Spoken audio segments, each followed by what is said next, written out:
Xin chào. Xin chào Vietnam. Thank you.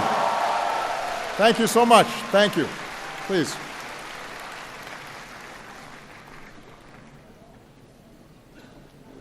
To the government and the people of Vietnam, thank you for this very warm welcome and the hospitality that you've shown me on this visit. And thank all of you for being here today.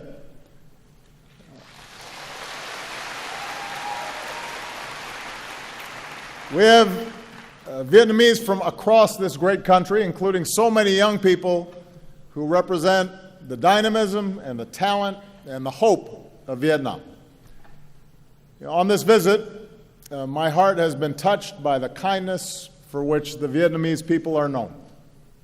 And the many people who've been lining the streets, smiling and waving, I feel the friendship between our peoples.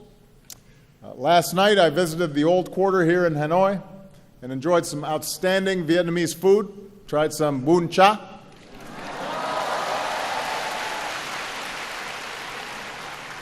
Drank some beer Hanoi. But I have to say, the busy streets of this city, I've never seen so many motorbikes in my life. So I haven't had to try to cross the street so far, but maybe when I come back and visit, you can tell me how.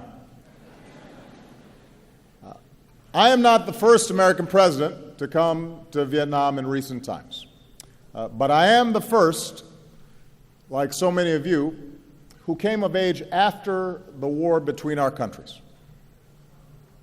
When the last U.S. forces left Vietnam, I was just 13 years old. So my first exposure to Vietnam and the Vietnamese people came when I was growing up in Hawaii, with its proud Vietnamese American community there. At the same time, many people in this country are much younger than me. Like my two daughters, many of you have lived your whole lives knowing only one thing, and that is peace and normalized relations between Vietnam and the United States. So I come here mindful of the past, mindful of our difficult history, but focused on the future, the prosperity, security, and human dignity that we can advance together. I also come here with a deep respect for Vietnam's ancient heritage. For millennia, farmers have tended these lands, history revealed in the Dong Shun drums. At this bend in the river, Hanoi has endured for more than 1,000 years. The world came to treasure Vietnamese silks and paintings, and a great temple of literature stands as a testament to your pursuit of knowledge. And yet, over the centuries, your fate was too often dictated by others. Your beloved land was not always your own. But like bamboo, the unbroken spirit of the Vietnamese people was captured by Ly Chong Kiet. The Southern Emperor rules the southern land. Our destiny is writ in heaven's book. So today, we also remember the longer history between Vietnamese and Americans that is too often overlooked. More than 200 years ago, when our founding fathers, Thomas Jefferson, sought rice for his farm, he looked to the rice of Vietnam, which he said had the reputation of being whitest to the eye, best flavored to the taste, and most productive. And soon after, American trade ships arrived in your ports seeking commerce. During the Second World War, Americans came here to support your struggle against occupation. When American pilots were shot down, the Vietnamese people helped rescue them.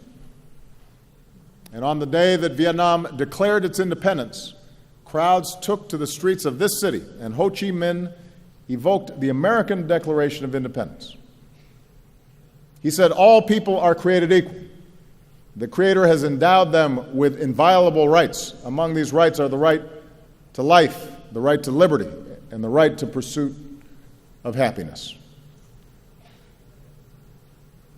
In another time, the profession of these shared ideals and our common story of throwing off colonialism might have brought us closer together sooner. but instead Cold War rivalries and fears of communism pulled us into conflict. Like other conflicts throughout human history, we learned once more a bitter truth: that war, no matter what our intentions may be, brings suffering and tragedy. At your war memorial, not far from here, and with family altars across this country, you remember some 3 million Vietnamese soldiers and civilians on both sides who lost their lives. At our memorial wall in Washington, we can touch the names of 58,315 Americans who gave their lives in the conflict. In both our countries, our veterans and families of the fallen still ache for the friends and loved ones that they lost. Just as we learned in America that even if we disagree about a war, we must always honor those who serve and welcome them home with the respect they deserve, we can join together today, Vietnamese and Americans, and acknowledge the pain and the sacrifices on both sides. More recently, over the past 2 decades, Vietnam has achieved enormous progress, and today the world can see the strides that you have made. With economic reforms and trade agreements, including with the United States, you have entered the global economy, selling your goods around the world. More foreign investment is coming in, and with one of the fastest growing economies in Asia, Vietnam has moved up to become a middle-income nation.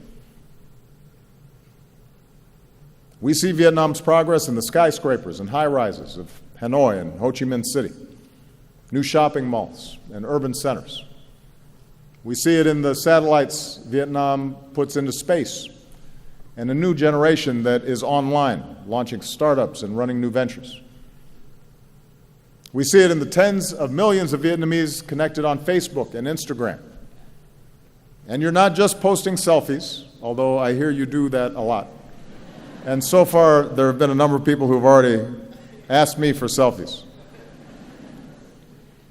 You're also raising your voices for causes that you care about, like saving the old trees of Hanoi. So all this dynamism has delivered real progress in people's lives. Here in Vietnam, you've dramatically reduced extreme poverty, you've boosted family incomes, and lifted millions into a fast-growing middle class. Hunger, disease, child and maternal mortality are all down. The number of people with clean drinking water and electricity, the number of boys and girls in school, and your literacy rate, these are all up. So this is extraordinary progress. This is what you have been able to achieve in a very short time.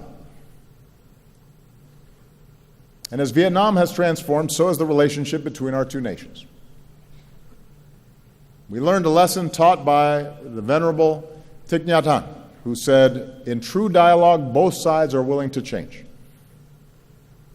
In this way, the very war that had divided us became a source for healing.